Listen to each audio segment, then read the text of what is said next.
नमस्ते। आज के इस खास एक्सप्लेनर में हम भारतीय इतिहास के एक बेहद दिलचस्प और परीक्षा के नजरिए से सुपर इम्पोर्टेंट टॉपिक को डीकोड करने वाले हैं, विजयनगर साम्राज्य। अगर आप एसएससी या किसी भी कॉम्पिटिटिव एग्जाम की तैयारी कर रहे हैं तो आपने इस टॉपिक से जुड़े सवाल जरूर देखे होंगे।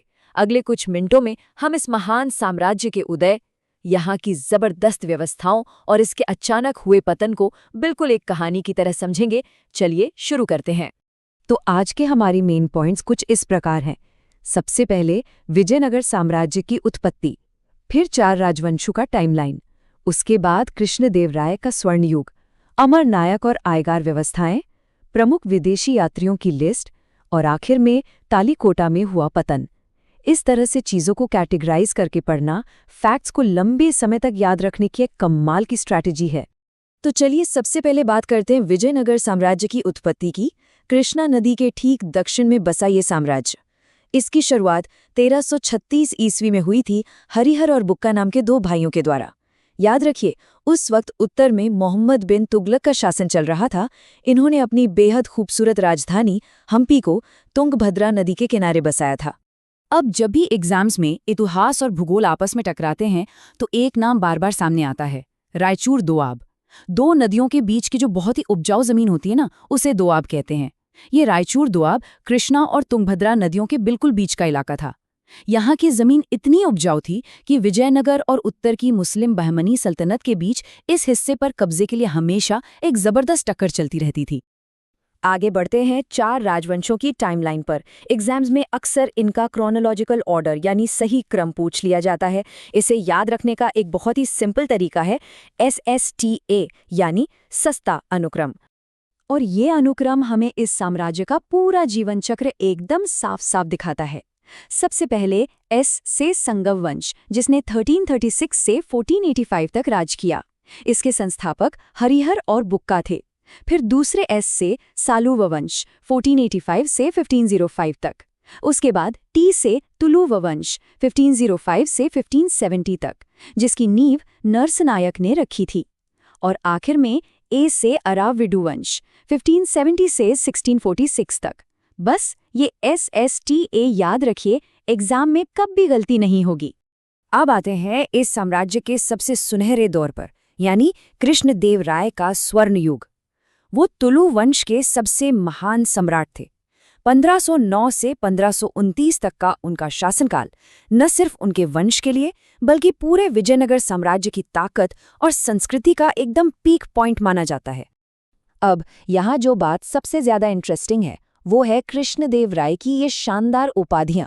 उन्हें आंध्र भोज और आंध्र पितामह के नाम से तो जाना ही जाता था, लेकिन एक और बहुत ही खास टाइटल था, यवनराज स्थापनाचार्य, जिसका सीधा मतलब है ग्रीक राज्य को पुनर्स्थापित करने वाला। सोचिए, ये उपाधि उन्हें क्यों मिली? क्योंकि वो अपने राइवल यानी बहमनी सल्तनत के आपसी झगड़ों को सुलझाने और वहां शांति स्थापित करने में बहुत एक्टिव रोल प्ले करते थे। और हाँ, ये स्वर्ण युग सिर्फ राजनीति या युद्ध तक सीमित नहीं था। कृष्णदेवराय खुद एक बहुत ही शानदार विद्वान थे। उन्होंने 2 बहुत ही इंपॉर्टेंट ग्रंथ लिखे, अमुक्तमाल्यदा और जाम्बवती कल्याणम। अब यहाँ ध्यान दीजिएगा, क्योंकि एग्जामिनर अक्सर यहाँ एक ट्रिकी सवाल सेट करते हैं, वो है इनकी भाषा। इसे अच्छे से याद कर लीजिए कि अमुक्तमाल्यदा तेलुगु भाषा में लिखी गई थी, जबकि जाम्बवती कल्याणम की रचना संस्कृत में हुई थी। इसमें कंफ्यूज बिल्कुल नहीं होना है। वास्तुकला या आर्किटेक्चर की बात करें तो गोपुरम इस साम्राज्य की एक बहुत बड़ी पहचान बन गया था। गोपुरम क्या है?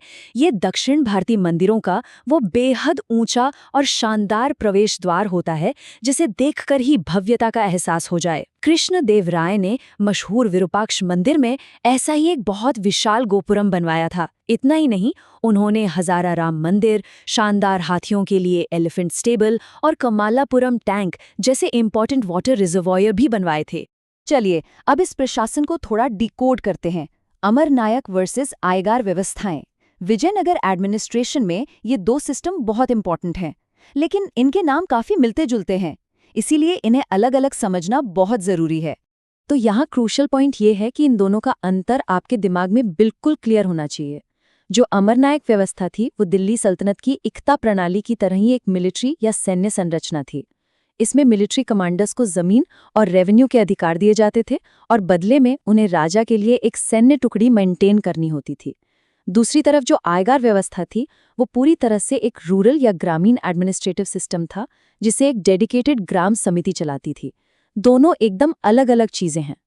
जब हम इन मिलिट्री कमांडर्स या अमर नायकों की बात कर रहे हैं तो उनका एक सीधा कनेक्शन महानवमी डिब्बा से भी था। ये एक बहुत ही विशाल पत्थर का चबूतरा या मंच था। होता क्या था कि त्योहारों के टाइम, खासकर महानवमी पर, ये अमर नायक यहाँ आकर राजा को कीमती गिफ्ट्स देते थे। और ये कोई आम रस्म नहीं थी। इसी बहाने वो अपनी मिलिट्री पावर भी दिखाते थे और राजा के प्रति अपनी पूरी वफादारी साबित करते थे। अब आगे बढ़ते हैं एक ऐसे टॉपिक पर जहां से एग्जाम्स में सबसे ज्यादा मैच द फॉलोइंग वाले सवाल आते हैं। वो है प्रमुख विदेशी यात्रियों की सूची। कौन सा यात्री किस शासक के दरबार में आया? मेरा सुझाव है कि यात्रियों और शासकों के इन कॉम्बिनेशंस को आप अपने दिमाग में अच्छे से लॉक कर लीजिए।